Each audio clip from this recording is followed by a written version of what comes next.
자, 오늘 이 시간 함께 우리 속회 예배로 드리도록 하겠습니다. 오늘 말씀은 열왕기상 18장 16절에서부터 24절까지의 말씀이 되겠습니다. 열왕기상 18장 16절에서부터 24절의 말씀입니다. 자, 그럼 우리 준비되셨으면 함께 기도 드리심으로 속회 예배 드리도록 하겠습니다. 기도하시겠습니다. 사랑의 주님, 이 시간 우리가 또 정성을 다한 예배를 드리길 원합니다. 하나님께서 우리 예배 가운데 함께하여 주시고 또 예배를 통한 은혜가 우리 모두에게 부어지게 하여 주시옵소서. 함께 하시기를 원하오며 예수님 이름으로 기도드립니다. 아멘. 찬송가 369장 찬송 드리시겠습니다. 찬송가 369장입니다.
이런 진실하신 친구 찾아볼 수 있을까? 우리 약함하시오니 어찌하니 하릴까? 근심 걱정 무거운 짐 아니 진짜 누군가 피난처는 우리 예수 주께 기도드리세. 세상 친구 멸시하고 너를 조롱하여도 예수 품에 안기어서 참된 위로 받겠네.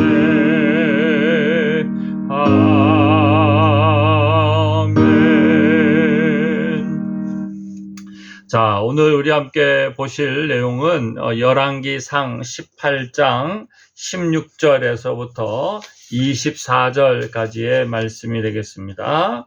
열왕기상 18장 16절에서부터 24절의 말씀의 내용인데, 이 말씀의 내용에는 그 엘리야, 그러니까 북이스라엘의 가장 힘들고 어려울 때, 아합 왕 시대 때 활동했던 선지자죠.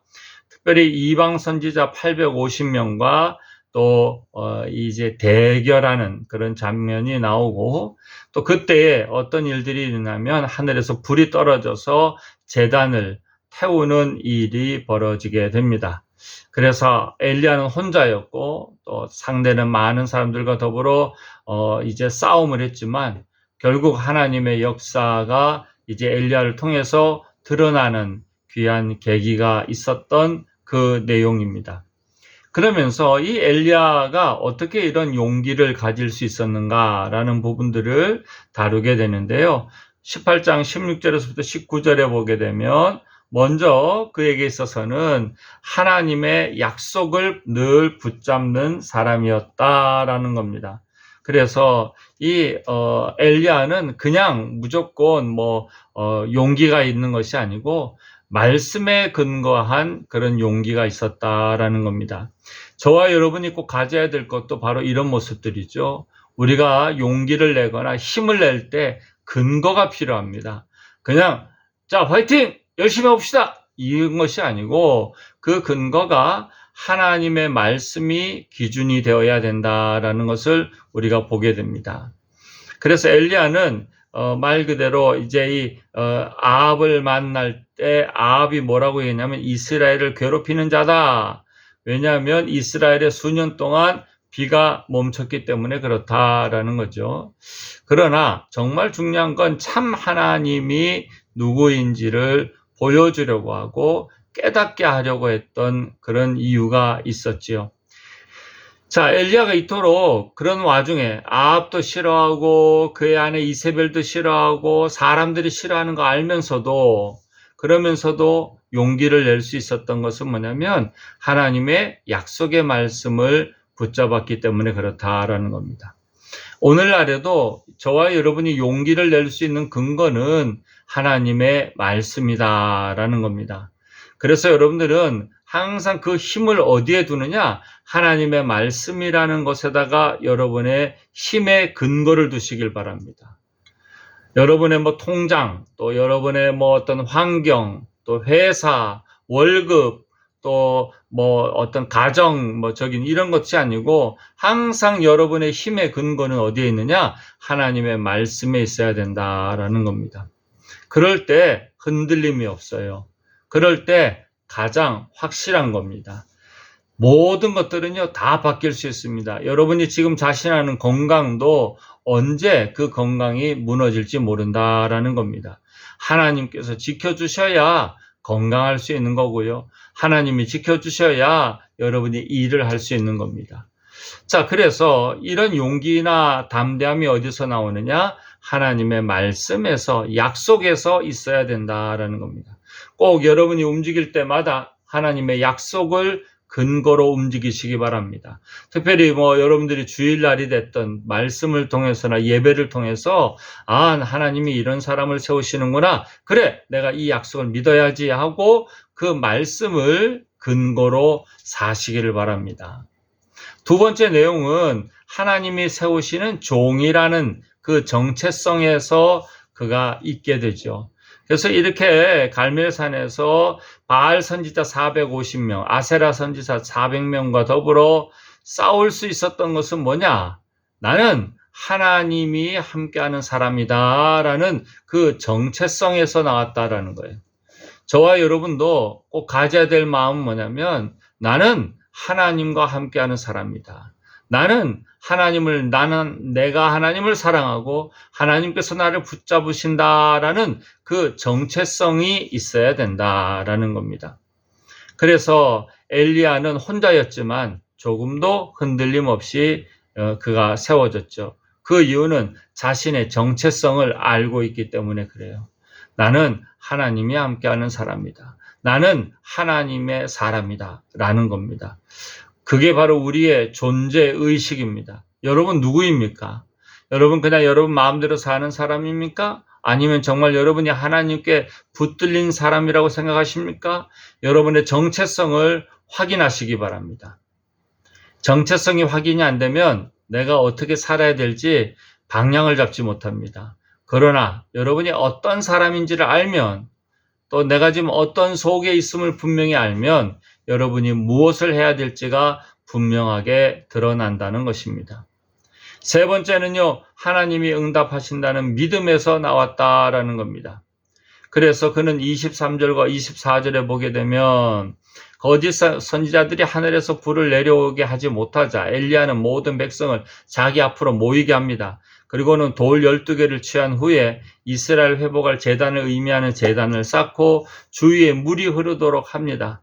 도랑을 만듭니다. 그리고 송아지의 각을 떠서 나무 위에 넣고 통넷에 물을 채워다가 번제물과 나무 위에 붓고 물이 제단에 넘치도록 3번을 반복하게 합니다. 그러니까 불로 태워야 될 때다가 막 물을 집어넣고 웅덩이를 해놓고 막 이러면 탈 수 있습니까? 사실은 불이 아무리 와도 기름을 붓는다 해도 쉽지 않는 거죠. 그런데도 엘리야는 분명했어요. 왜 그랬을까요? 엘리야는 하나님이 일하실 때에는 환경은 아무것도 아니라는 것을 알고 있었기 때문에 그래요. 여러분이 알고 있는 하나님이 어떤 분인지를 잘 아는 일은 굉장히 중요합니다.